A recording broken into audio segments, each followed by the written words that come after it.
I just can't imagine the people that do go through this without carnivore, without knowing that your diet has, and then we've all seen all the people at the cancer treatments and the crap that they give out. And it's like, you want to just like shake people and be like, please don't eat that. And just please switch. I've told as many people as possible that will listen to me, please, research Dr. Thomas Seyfried or Professor Thomas Seyfried and Anthony Chafee and Ken Berry and all of them. Please just try carnivore. But people look at you like you're crazy. But I mean, then and it's like, but look at me as far as the symptoms and stuff compared to everyone else. Like, what do you have to lose? At least try it, right?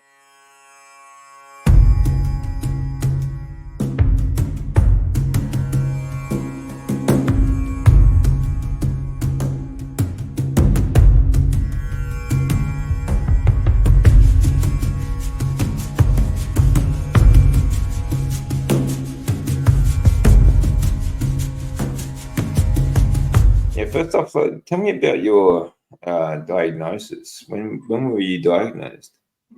So I was diagnosed on February the 7th of this past year, so of this year, with stage 4 ovarian cancer. And that day, I immediately switched over to carnivore. I'd already been thinking about switching to carnivore because I'd switched to a keto diet back in 2018.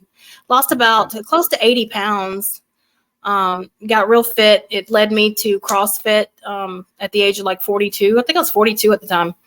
And I was doing really well, but over the few years, I'd started letting the keto sweets kind of creep back in, and it just was getting worse and worse. So I'd already thought about going carnivore because I'd seen Dr. Ken Berry talking about it and all of those guys. But when I started having symptoms of the ovarian cancer, I went to the emergency room and they said, the first emergency room said, stage 2, definitely stage 2, maybe more ovarian cancer. And then I literally immediately that day switched to carnivore. Why the sudden change? Why was it, okay, even though you've just been diagnosed, you were thinking about it and you found it? What took so long, do you think? Just really the habit of being addicted to sweets, really. And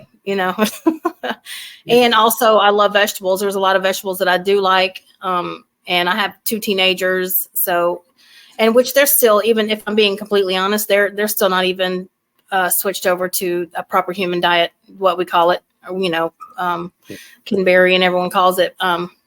But yeah, just trying to gear myself up for it, just talk myself into it and really commit to it. But again, when I found out that I had cancer, I knew that I had to, I didn't really have a choice. I had to, because I'd also come across Dr. Thomas Seyfried and, all those guys, Dr. Anthony Chafee, all of the people that talked about, having cancer and how carnivore, helps to really treat it and get past it. And it really did. I mean, and on my channel, I have a YouTube channel. It's not big. It's just a few videos showing my, the whole journey really, which was pretty short. I mean, 6 months. But I show my chart, which we have an app here that you can get on there, and it shows all of my test results and the results from that. It shows where I was the day that I got diagnosed. It shows my cancer antigen numbers, which is called a CA125 test. And it was 5718, I think, 5,718, something like that, in the 5,000s. And in the next, and like I said, I switched to carnivore on the 7th. By the next by the next time that I got blood work done, my numbers had already dropped to 4,888. And I asked the doctor, what does that mean? And he said, well, that means that the treatment is working. When your cancer numbers come down or the CA125 numbers come down, that means treatment is working. Well, I hadn't even had chemo yet.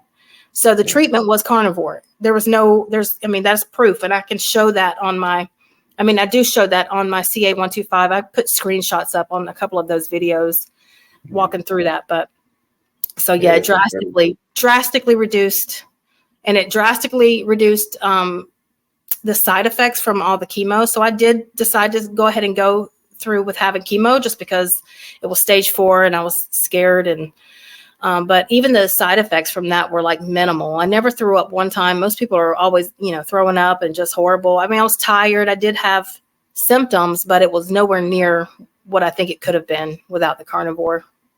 Yeah, very much so. So what do you think? Do you have any ideas like what led up to the diagnosis? Like, was it the way you were living, diet? Yeah, sorry to cut you off. There I'm bad at that.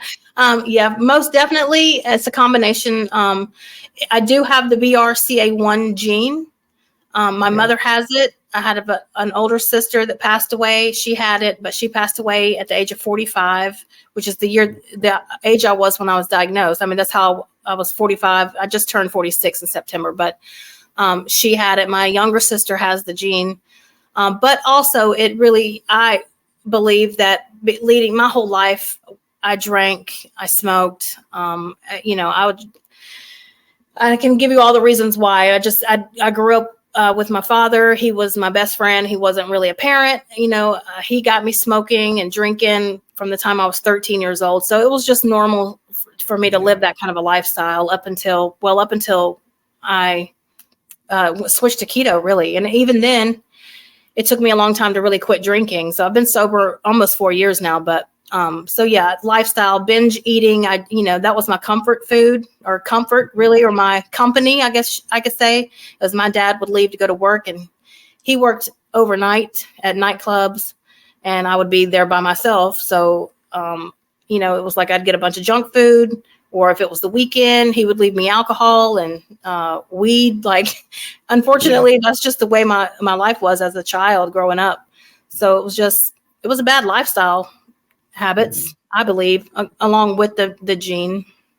Yeah, I agree. It's I mean, these things are decades in the making, really. Yeah. And I mean, even we all have genes that make us prone to these different diseases, but they're only activated when you have such like a bad lifestyle leading up to that. I agree. So I mean, it takes, like, you might have been diagnosed at 45, but it took you a whole lifetime to sort of get to that point. Yeah, I believe so. At least 3 decades. Yeah. So, and I really think I had it even longer. I mean, obviously I had it longer than when I knew, but I feel like I probably had it from probably 2018 or 2019 even, and I just didn't know it. And then because something had told me I had to change. Obviously the something was my sister and my mother both getting cancer. My sister with the breast cancer, my mom actually got ovarian cancer first before me. And they both so my sister ended up actually passing away from brain cancer. So she had a double mastectomy. It went to her brain, or came back to her brain, and she passed away. My mom got ovarian cancer. She beat that. And then she also just had a tumor removed from her brain. She's doing okay for now. I had her on carnivore and she was really loving it, but it was just a lot harder for her to stick with it. I'm trying to get her to go back to it, but I can't force anybody to do it, Difficult with family, I think, especially the people closest around you, to try and convince them. Right. But I mean, it is what it is. Hopefully, she'll see the example that you're setting. So and continue with it. That would be good. It would be. Well, good luck with that. It's difficult. Yeah, definitely gonna need it. Yeah.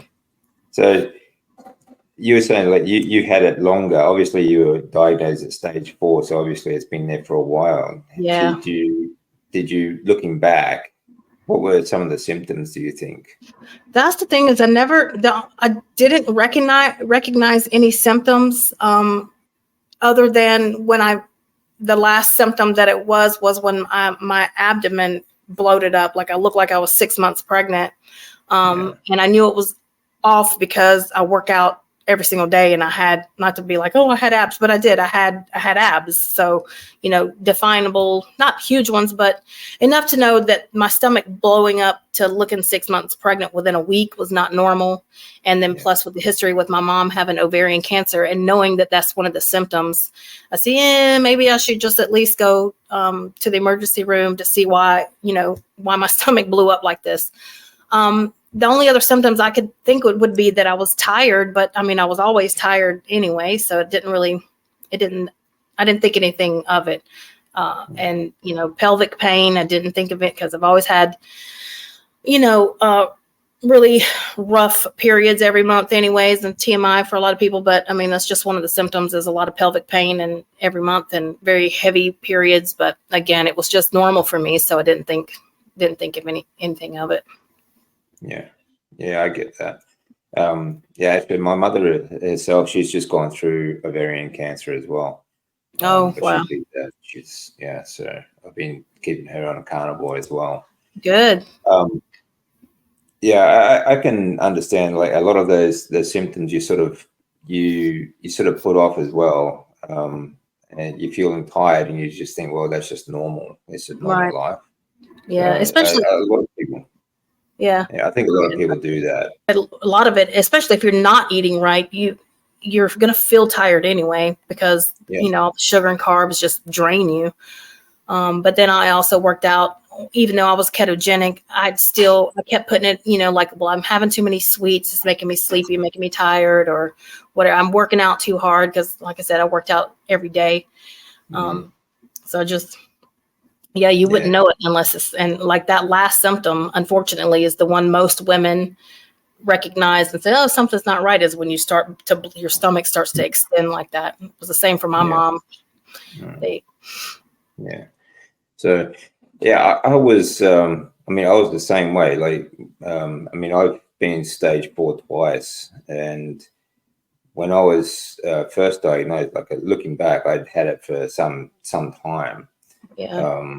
Mine's follicular lymphoma, so it's a little bit different. But I just didn't notice at the time. I was the same. I felt tired, but I thought maybe I'm just overtraining, or it's this, that, or the other thing. And I had like kidney pains, and it'd be like, oh, it didn't last, so it was okay. Drink some more water, sort of thing. But you just unfortunately, you realize later on, and when I tell you, oh, these are the symptoms, it's like, oh, okay, so exactly. Oh well, it is what it is, isn't it? It's nothing to do about hindsight. It's 2020. Really is, So, since going carnivore, this was let me see. So, how long have you been carnivore now? Just over a year? No, it's not even been a year. So February 7th, this year is when I was diagnosed. And by August the 13th, I got the all clear. So I had a total of 6 rounds of chemo. They gave me 4. It was supposed to have been 3 and then surgery and then 3 more rounds of chemo. Ended up being 4 rounds of chemo first because of his schedule. And then I had surgery. And then he wanted to do 3 more rounds of chemo, but I'm like, but I wasn't going for that because that was a total of 7. And I said, no, because we said only 6. And, I was ready just to be done with the chemo because while it didn't affect me as much as it could have, it was still like, I was tired of it. And like I said, I have 2 teenagers. I was tired of being toxic anyway. So after the second one after surgery, my numbers were good. Like my cancer numbers were down to normal. All of the rest of my blood work, like your, just all the rest of the blood work that they do as far as, I don't even know what it is now off the top of my head, but I show it all on my page. My YouTube, but regardless, all of the numbers were good. And I told them, I'm not doing the 7th chemo. Like there's no reason for me to do it. My numbers only go wacky when I have the chemo. So why would I need the 7th chemo? And I was a little nervous about, being a rebel like that, but he was actually okay with it. By August the 13th, I had another CT scan and my blood work done, and the CT scan showed no evidence of disease, which means all the tumors were gone. My blood work, my CA125 number was 11, and anything below 35 is We normal. lost you. Uh-oh. Yep. Yep. I can Okay. hear you. Okay. So I was saying that my CA125 numbers were 11, which is anything below 35 is normal, and then no evidence of disease on the CT scan. So in 6 months, with the help of That's carnivore, incredible. I mean, I believe 100% that it has to do with the carnivore. Yeah. I beat it. Yeah. That's incredible. Yeah. I was And pretty you were saying that the side effects weren't so drastic for you. Like, right. do you remember the type of chemotherapy you went through? Not off the top. It was no. I don't remember the names of them. But they were IV. I had them done through an IV, so there weren't pills or anything. That was another thing. They wanted to put me on a lifetime chemo pill, and I refused that. I'm not taking any chemo pills for the rest of my life because it causes you to be toxic. But Taxol, that's one. Taxol is one of them, and then another one, which I can't remember. Yeah, people don't understand. Like the treatment itself is really toxic, and it leaves you feeling, very tired. Like, even if you stopped, like after chemotherapy, a lot of chemotherapy, especially heavy dose, actually, it diminishes your body's ability to produce platelets. Yeah, that was from your bone marrow and things like that. So, both your red and white blood cells are really low. So it's really hard to get oxygen to all those vital cells that are around your body and things like that. Yeah. So it leaves you feeling very tired for pretty much the rest of your life. Yeah. But so there's a number of side effects that you get, and it also diminishes your immune system, which just leaves you open to other infections. Yes. So that's something very much so. Yeah, I know, and that's one thing I actually forgot about. I don't know how I forgot about it, because that was actually worse to me than getting the chemo. Was because my platelets were low. I had to have another injection of some sort to build my platelets back up. And they said it's going to. Yep, and they said that it would hurt, your bone, make your bones hurt, and they were not kidding. I've never felt pain like that in my bones, and yeah, it takes you out as far as being tired, like you can't move. The next one I had, it was my bones and my muscles, and I was only able to work out, and I still remained able to work out, but it was after I got rid of the toxicity stage, those 3 days. But it felt like I'd worked out hard, and I hadn't even worked out. So like my muscles were sore, my bones were sore. All I wanted to do was lay around. But still, I had 2 teenagers, and I was still able to, take care of them. So it didn't take me out completely, but it was painful, Yeah. Yeah, it is. It's very painful. It's a bit like when I went through CHOP, for example, I did 8 rounds of CHOP. After each one, I had that white cell injection for my bone marrows, right? Yep. That bone pain is shattering. Like it feels like the weight of your body is going to crush your bones. It does feel. That's exactly what it feels like. It was horrible. I said, that was worse to me than the chemo. Oh, yeah, me too. Like it's like the day after you get that injection, and then like that was actually, the chemo made me vomit a lot, but with that bone pain, it was shocking. It was really bad. Oh yeah, it was. It was real bad. I hated it. But it's good. At least you had the carnivore diet to sort of help you recover faster. That's good. It really did. It has to be that, right? Like. Yeah, I'm impressed that it's only been even less than a year, and you're clear. I think that's incredible. Yeah. I know. I'm pretty happy about it. But it was one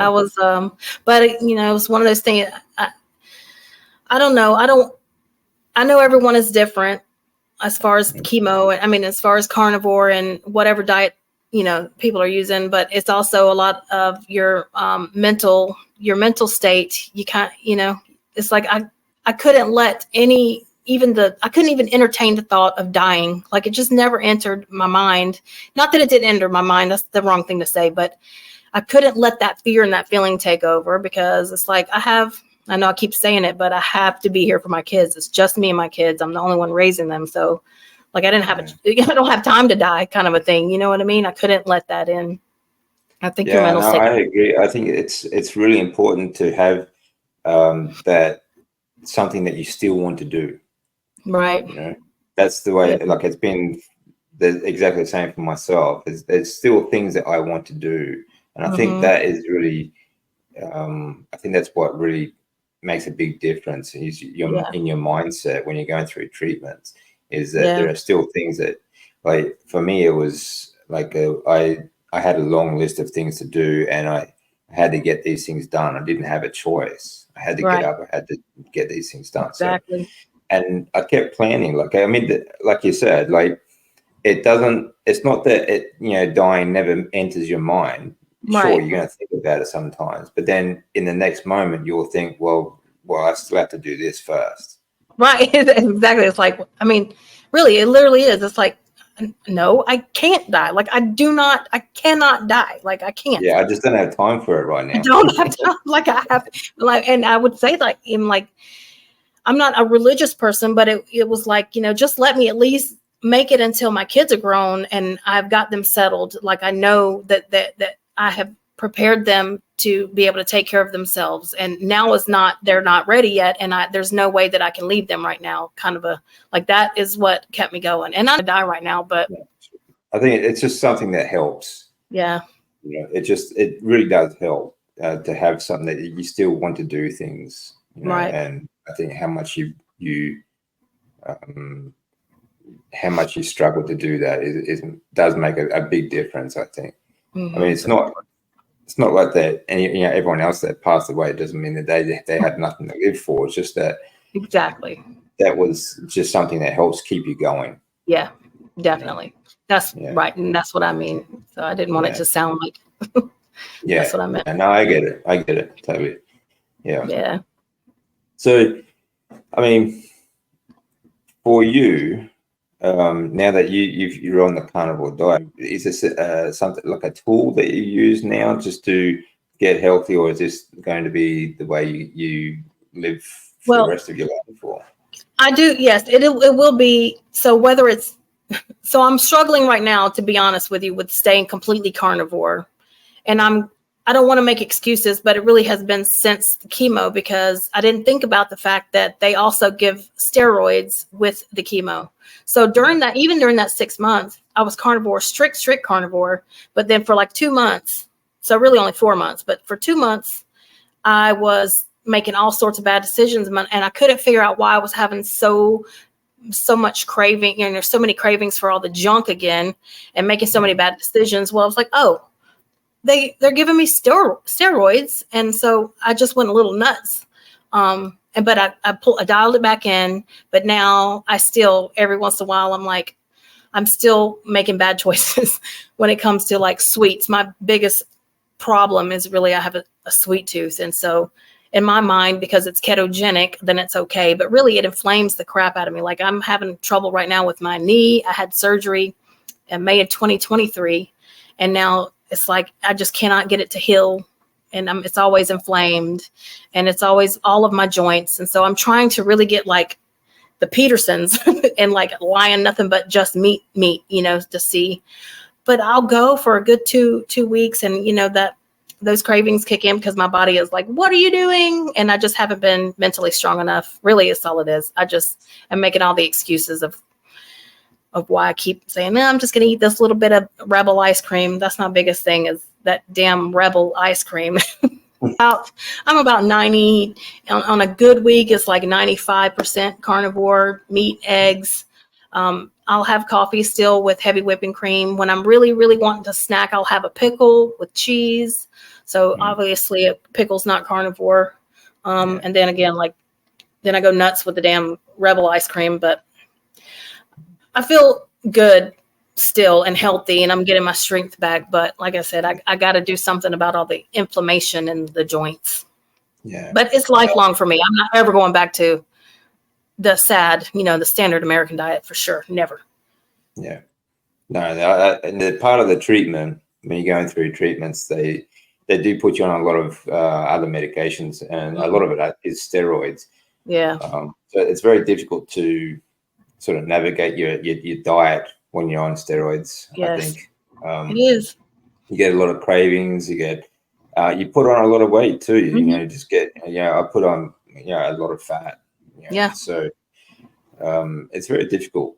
Very It difficult. is, because those steroids jack your blood sugar up. So exactly, that's and as soon as they start going, it comes back down. It's therapy as well. Yep. So, so like everything. I mean, it really. I don't know what the hospital food is like over there, but here it's. I mean, like it looks like year-old pancakes and things like that, and cakes and ice creams and all the sugar you can get your hands on.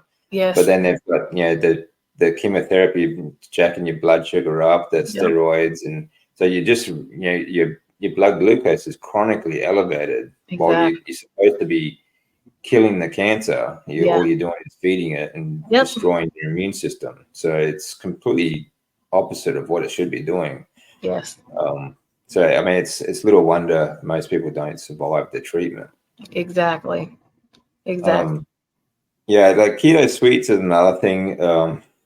It's something that other people people don't understand either when they're on the ketogenic diet. They get all these so-called keto treats and things like, it's low carb, but they don't look at the ingredients as all these seed oils as well. Yeah. Yep. What it was, palm oil, canola. No, not canola oil. There's another one that's in, like another one of mine was the Quest protein bars. I thought I was doing really good with those. And to come to find out, they're definitely not, they're not healthy, but they're super addictive though. Like so my main thing would be, like, I used to eat strawberries with, I would make cream cheese, butter, and then put stevia in it. So it was like cream cheese icing on that. But even the stevia is, because it's always mixed with erythritol. It's keto. It doesn't spike your blood sugar, but it's super inflammatory, right? And it's also addictive because of that. It's just the sweet taste itself, I'm finding and learning since doing carnivore. It's not even so much about spiking the blood sugar as it is that thing in your brain that it hits, like dopamine hit type of a thing. Yeah, dopamine hit and insulin reaction. Yeah. So it's still kind of do the same thing. Yeah. And even, I mean, the fact is, I mean, there are all these manufactured chemicals that you just don't want in your body anyway. Exactly. And even sugar is going to be a better alternative to these so-called artificial sweeteners. Yeah. But soy and all these seed oils that so many people just have never even heard of or thought about.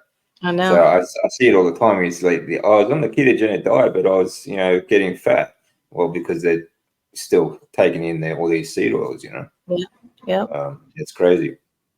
But that's what the food industry does. It takes over the health industry. It takes over the fitness industry, and and then slaps the word keto on all the things. Which when I first did keto back in 2018, I didn't have any of those. Like, I didn't eat the protein bars and all the cookies and all the crap. I got down to just OMAD, 1 meal a day, just by accident. I got to where I was fasting by accident, and I would only eat the little bit of sweets that I would have would be the strawberries with the cream cheese, and the little bit of stevia in there. But over the years is when especially lately, that they brought those things out. And then the more I worked out, and people would tell me, well, you can't work out like this and not have carbs, or I would justify it. Well, I'm going to work out super hard so I can eat this, whatever it was, usually the Quest bars, Quest protein bars, because they're like candy bars, because that's basically what they are. Yeah. And you feel like if you're fit and lean, then you're doing it. Everything's okay. Yeah. You're healthy. Yeah. It's very tricky. It'll trick you. I was very lean, and I thought I was doing everything right, so it's all good. Yeah, it's all good. I could eat this every now and then. And then it's like, then I'm wondering, why does my knee hurt so bad? Why am I gonna cricket? Like, why does everything hurt so bad still? Well, it's because I'm still eating the bullshit, really. Yeah, that's right. Yeah. Yeah.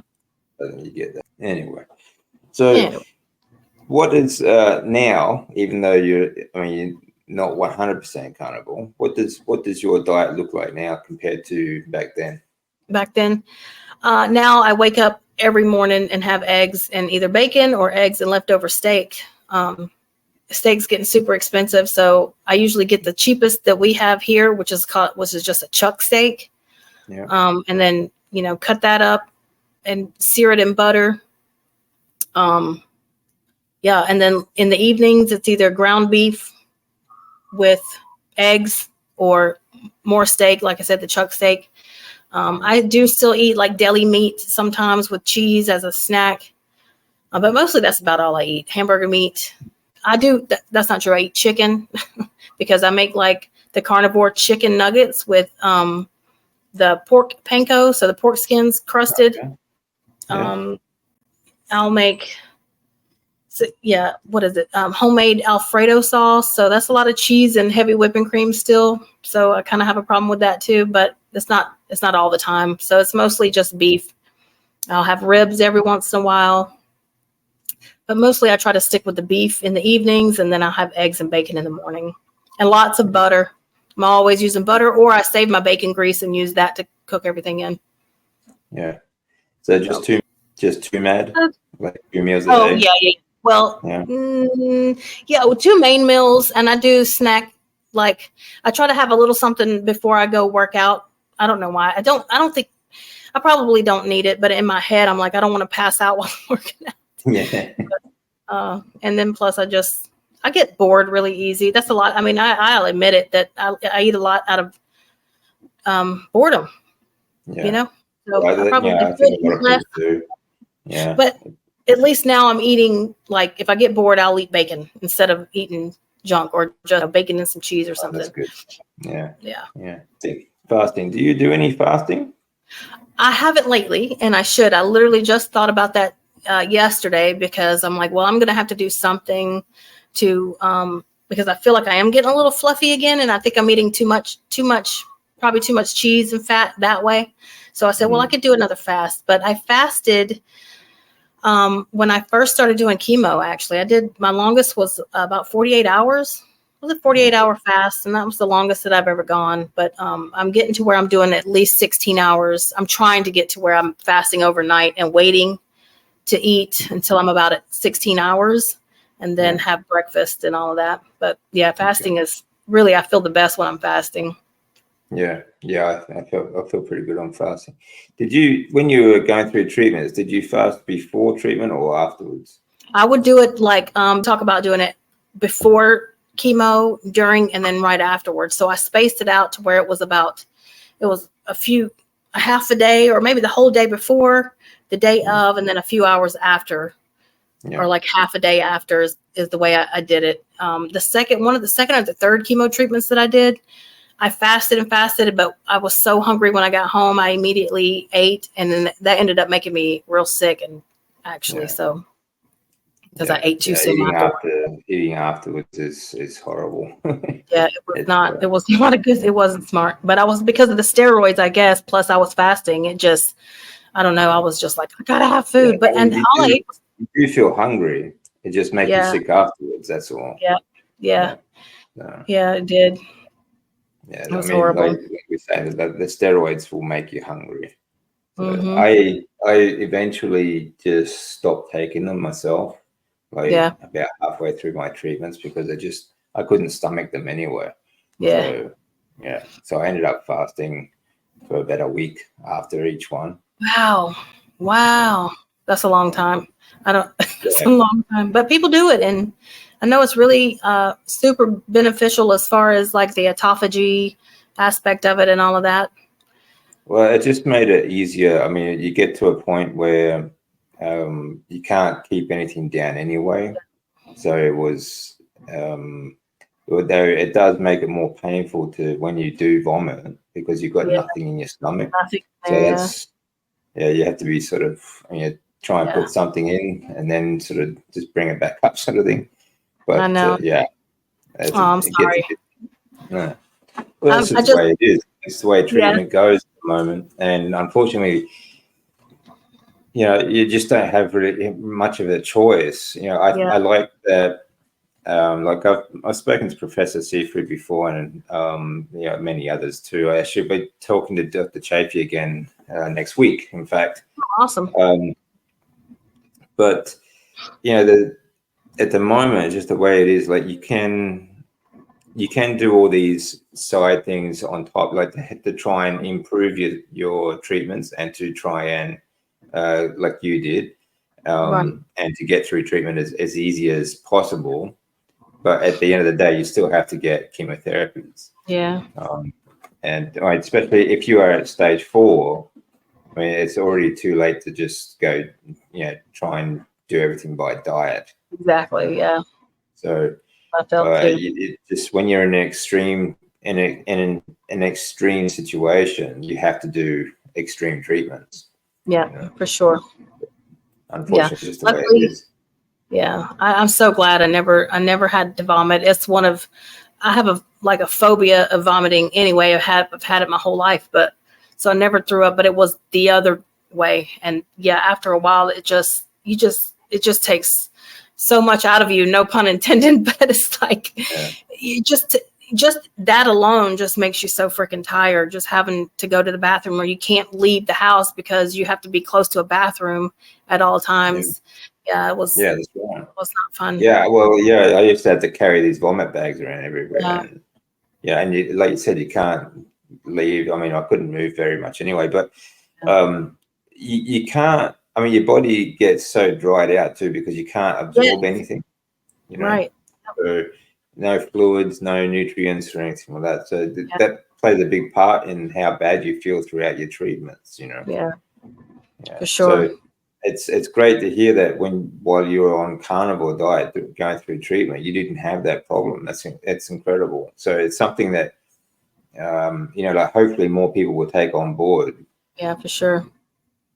Yeah, a lot of electrolytes. I had to definitely keep the electrolytes going too, and people don't think about that, but beside the fact that we're dehydrated, but it helps. It helps with carnivore anyway, just with not having that keto flu or that carnivore, whatever it is. I never got it, so I don't know because I constantly drink electrolytes. Yeah, but I never got that keto flu sort of thing. But I mean, I transitioned very slowly over the past 10 years. I went from like high fat keto to eventually just cleaning up to just strict carnivore. But you get those points where, like you're talking about before, that you sort of slip off every now and you sort of reward yourself, or you think you're rewarding yourself. But you think that, okay, I've been good, or I've been doing this, but I feel good at the moment, so just this little snack's not going to hurt, sort of thing. I know. Yep, that is my problem. That is definitely my problem. And I'll get it reined back in. It's just I gotta flip that switch again in my brain. It really is, it's that mindset too. I gotta flip it back from the treating myself to, damn well this is not a treat. Like I have to get it to click again that it's just causing me more pain and it's just gonna cause more problems in the long run. It's that instant gratification thing. It's the worst for those of us that are basically addicts. Like I was an addict. Well, that's right. Yeah, I mean, it's a sugar fix. It is, and sugar is the worst drug because we can't get away from it. Like, I mean, we have to eat. It's not like something we can just, and it's in everything. Like I'm trying to teach my family and my kids, like it's in every single thing that's not even supposed to be in it, so that they can get you addicted. It's like with sausage. Like I was eating sausage, like the already patted out sausage in the mornings, and I got to where I was craving it and I couldn't figure out why I was craving the sausage, and it never occurred to me to look at the ingredients on sausage. I don't know why, but it didn't until I started realizing that I was craving it, and there's sugar in it. No wonder. So and it's in like sugar should not be in sausage. Like beef jerky, it's got sugar and seed oils in it.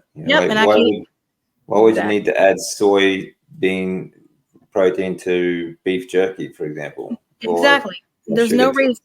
There's no reason except for it because they are literally trying to get us addicted to it. Period. That's all. That's exactly what it is. Yeah, that's I wish exactly people, right. yeah, Yeah. So that's just one of those things that we have to navigate. But yeah, I think that the carnivore diet does give you a much better. It's a much better tool to navigate these things, though, too. yes, Sure, you might fall off it every now and then, but it's very easy to get back on. very easy, yeah. Yeah. And it's so easy to also to learn your body type of a deal. Like I thought that I knew before, but like I really am, you become more in tune with how every single thing that you put in it makes you feel. Yeah. So it's Yeah, you really, listen to your body more. yes, Yeah, way more. Yeah. yeah. Is that something you've noticed since stopping chemo? As far as being in tune with your, Yeah. yeah. Well, I think I was before too. I was very in tune with, because I was so much more, I feel like I was so much more strict before all the chemo and stuff. Yeah. So I realized every little thing, like whatever vegetable, if I decided to have a vegetable, before I switched completely to carnivore, even with keto, like I could tell a little bit which vegetable was going to do what, but definitely since going carnivore, chemo, yeah, I just feel different sensations now after chemo, like a lot more nerve pain, yeah, a lot of nerve pain and stuff. So I can tell. Did you get that chemo fog, like when you're Yes. thinking? Yeah, Yeah. I think so. I used to call it pregnancy brain or whatever, but it's kind of I guess it's kind of similar. Like I will try to say one word and a whole other word will come out, or just very, very forgetful, which I'm forgetful anyway, but this is like even worse, like way worse. But yeah, I got all of that chemo fog and all of that. I still think Yeah, it's something that's really improved since carnivore, but chemo fog is so bad. Like you said, you try to say something, but something else comes out. Like yes, you can't really like what? control. Yeah, like you can't really control what you're talking about or think clearly enough to hold a conversation. Yes, that's it too. And I was just telling that to someone. I was like, I'm really not this dumb. Like I feel like I cannot hold a conversation like properly anymore. Like I sound like I'm not educated, but I know that I'm, I can hold a conversation. But yeah, that was a big thing. I'm like, so even doing the videos on my YouTube, I couldn't get back to doing it for like, I just did one. It was the first one I did in like 2 months because I couldn't express myself properly. I felt like, and it was just weird. Yeah. A lot of different sensations, like with like the hair growing back after chemo, like it's like, this is going to be weird, but like under my arms burn now. And I don't know why. And I'm like, it's gotta be like, I've never had that problem before. It's gotta be, I feel like it's still like lingering chemo coming out. Yeah, your skin gets super sensitive after chemotherapy. Yeah, it really does. Yes. I was the same. I had like different things that like different soaps would burn my skin, for example. And like even different like foods. Some foods would burn my mouth. Like even just like vegetables, like nothing that was. I've had that. Yeah. Now that you mentioned it, I've had that happen too. And I was like, what is that? And yeah, a lot of weird things that I just forget. And I also forget that it's only been a couple of months since I've quit chemo. So I feel like I should be right back to normal. And I forget that I have so many, it's still a process. It's still a process to get back to normal. Yeah. So I do have the port taken out finally. They took the port out. I had them take that out. They said they don't usually take that out for like a year afterwards. And I made them take it out. It was such a weird feeling of having that. Yeah, I agree. I had a port on the right side, and I had a Hickman line on the left side. So I had two tubes sticking out this way, and one under my skin here on the right. And the Hickman line had an infection during my transplant, so they had to take it out anyway. Wow. But then the port, they were going to leave it in for pretty much the rest of my life because they just want to keep doing stuff. But I had them take it out about, I think it was about 3 years after the transplant. But it was just horrible. Hate having it there. I felt like I had a third nipple. Yes, that's what it Weird. feels like. And then I work with the, the weights. And the barbell would hit it and it would hurt. Oh, And yeah. so I use that as my excuse. Like, listen, you got to take it out because I keep hitting it. And then I have this weird, like, because it's got the port and then it goes into your jugular vein. So like I still feel like I can feel that in there, and I'm like, I don't know if obviously it's not in there, but I don't know, it would itch and burn and feel like it did something to my vein there. Yeah, where the stitches were, I still get itchy there me every too. now and then. I'm scarred up. Yeah. Yeah.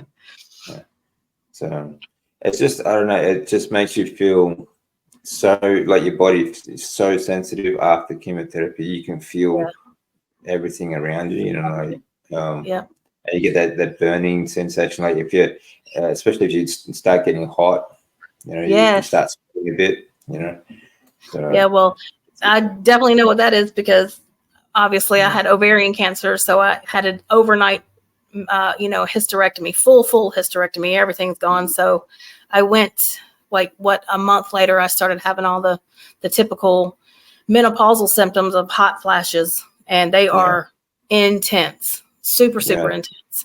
So well, you get that. I think everyone gets that too after chemo as well. As you get, I had intense fevers and sweats and night sweats and all sorts of stuff that's going on. Your body just can't control its temperature.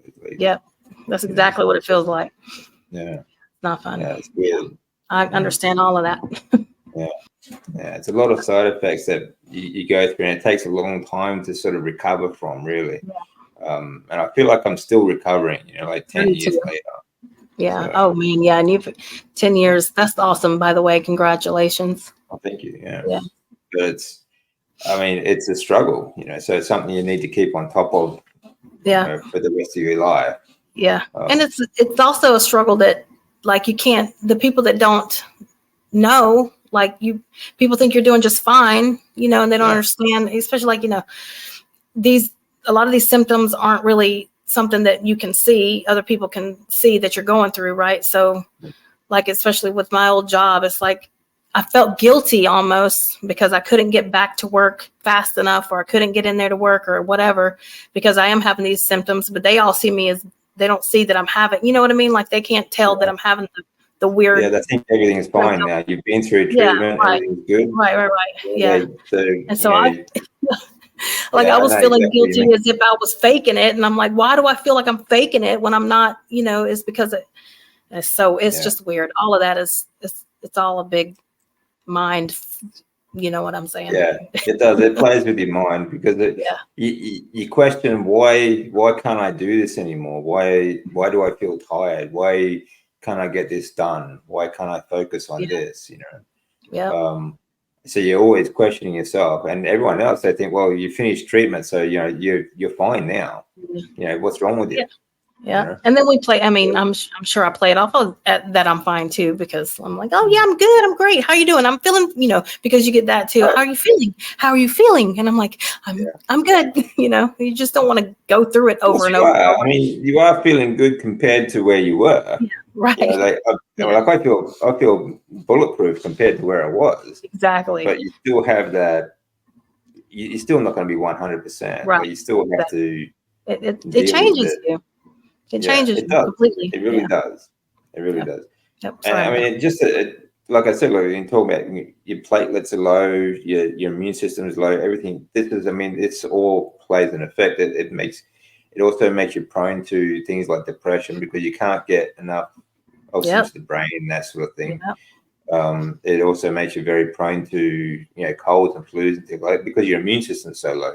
Yeah. So it's just one of those things that it's an ongoing thing that takes time to navigate, takes time to come to terms with. Right. Because you're never the same after going through chemotherapy. Yeah, you're really not. And I just can't imagine the people that do go through this without carnivore, without. Yeah. look, knowing that your diet has, we've all seen all the people at the cancer treatments and the crap that they give out. And it's like, you want to just like shake people and be like, please don't eat that. And just please switch. I've told as many people as possible that will listen to me, please, research Dr. Thomas Seyfried or Professor Thomas Seyfried and Anthony Chafee and Ken Berry and all of them. Please just try carnivore. But people look at you like you're crazy. But I mean, then and it's like, but look at me as far as the symptoms and stuff compared to everyone else. Like, what do you have to lose? At least try it, right? That's right. Yeah, you have got nothing to lose. I mean, this is why I say, like, when these diseases, they are decades in the making.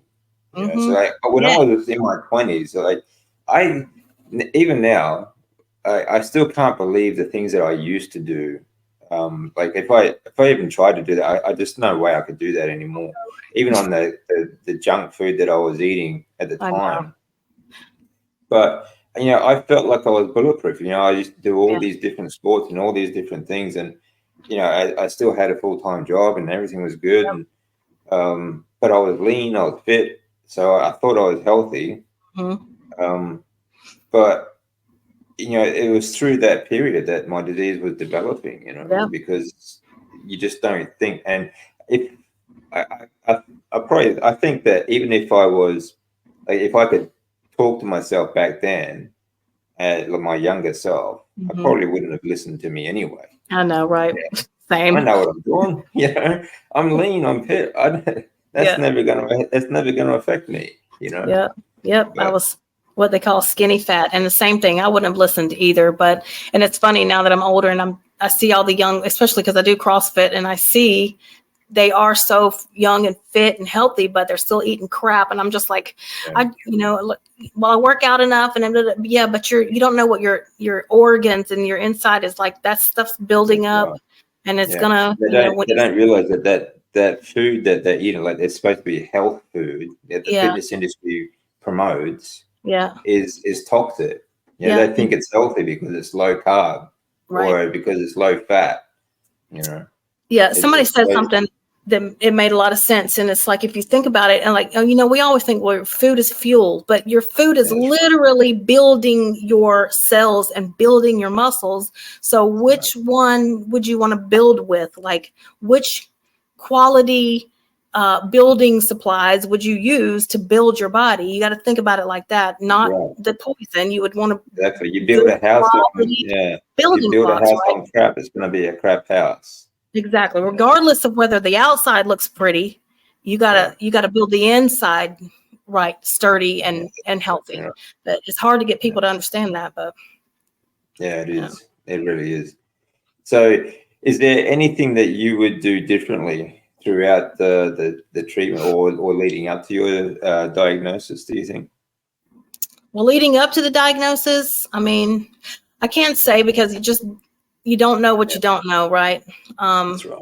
Probably, I wish I had never listened to the people telling me that I needed carbs to work out as hard as I do, and just stuck with my keto. And then eventually, I wish that I would have never cheated the first time and got that sweet taste back in my system. But it's all a learning process, and I feel like this is going to be for the rest of my life. So, everything, it's fixable. Like, I know how to fix it now. I gotta click that. I gotta turn that switch in my brain one more time, and I feel like I'm still getting the steroids and crap out of my system.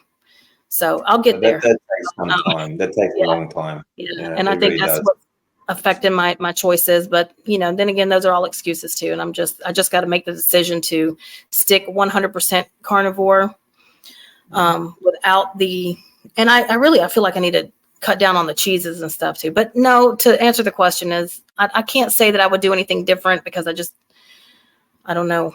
I just didn't know what I didn't know, Yeah, that's right. I mean, it's the same. Everyone, it's hindsight's always 20/20. Yeah. And there's no real point, regretting what happened. Right. But the best thing you can do is try and fix the future. Exactly. So find the right tools and just work on the future, because that's all we can do. Right. And then do our best to just pass that information on as much as possible to whoever wants to listen and wants to learn, and realize that. That's the thing. I think hopefully, like, the best we can do is to prevent other people going through the same thing. Right. It's not so much about, I mean, it's great if you can give people tools that are going to help through treatments, but if you can prevent people actually needing treatment, it's going to be a much better thing. Yeah, absolutely. I agree with that. So any advice for people thinking about trying carnivore or people going through treatments? I would just say to not give up, first of all, because we do have, even if you feel like you can't do it. And listen, I spent 30 years drinking, smoking cigarettes, a pack of cigarettes a day. Never ran a day in my life, and except for, military. And even when I was in the military, it was a struggle, my weight, my PT and all that. Really just not to give up. Like, even if you fall off, just as soon as you fall off, like, okay, that was it, and start again. Just keep going, because it took me multiple times to stick with any of this, to quit smoking, to quit drinking. It took multiple times. I mean, we didn't get there. Like, everybody says this, but it's true. We didn't get here in a day. And so we're not going to beat it in a day. You have to give yourself grace. That's not to say to give yourself excuse after excuse. Realize when you're making excuses and nip those, but really just not to give up and stick with it. And if you can get past that first week and really stick with it, those cravings will for sure go away. And it's going to be so easy. It's so much easier once you kick those cravings. But that's really the only advice I have. Not to beat yourself up, and really stick with it and reach out for support from those of us that have been through it, Yeah. And don't listen to all people that think you're crazy. Yeah. And give yourself time. You can't force your body to heal. Right. You just have to give it time. It's going to take as long as it takes. Simple as that. Yep. And be patient with yourself. That's a big problem I have, is being patient with myself, especially trying to get back into the gym and back to my, like, even today I was beating myself up because I couldn't do whatever it was in the gym. And I'm like, you have to give yourself time and be patient with yourself. Yeah. No, I do that a lot too. It's really difficult to, especially when you get back into the gym. It's, I mean, for me, it was like, at first it was just building up to try and walk again. But then when you get back into the gym, I'm struggling to, okay, why can't I do this? Why, I used to do this all the time. All the time. And it's just something you just have to deal with. It's just, you may not be able to do the things that you could before, but the thing is, you can still do something. And be thankful that I am still allowed. I mean, still able to even show up at the gym and do what I am doing. So, and everyone, that's exactly. Exactly. Life hacks. Do you have anything else, like any other sort of life hacks, like grounding, sunlight, or anything like that that you incorporate into your routine? Well, I definitely meditate. I don't say a lot, but I've gotten to where I meditate a lot. Definitely get out in the sun. I love being outside and in the fresh air. Meditate, whether that is you actually using a guided meditation. I do a lot of Joe Dispenza meditations, but if nothing else, just really bringing yourself back into right here and right now. Like, I was almost going to have it tattooed, right here and right now, staying in the moment instead of stressing about the past or worrying about the future. I know it sounds so cliche, but it really is true. When you stay right here in the moment, because I mean, especially those of us with cancer, you cannot stress yourself out. So staying in the moment is a big one for me. Just trying to laugh a lot and be happy, and remember that it's really not all that serious. Like, we're all here to learn. We're all here to love and learn. We make things way more serious and dramatic and complicated than it has to be. Just try to keep things simple and laugh a lot. I have kids, like I said. One thing I had to learn was to stop stressing and being rushed in the morning. Like, I just want a life to where we're just peaceful. I just want to be peaceful and happy, and that's it. And just really focus on that. Every time you start losing your mind, bring it right back. That's about all I have. Yeah, focus on what's really important. Yeah, that's great. Great advice. Excellent. Well, Stacey, it's been absolutely wonderful talking to you. I'm so glad that you're doing so well after treatments. Thank you. Thanks. Yeah, thank you for joining me. Thank you for taking the time. And Thanks for having me.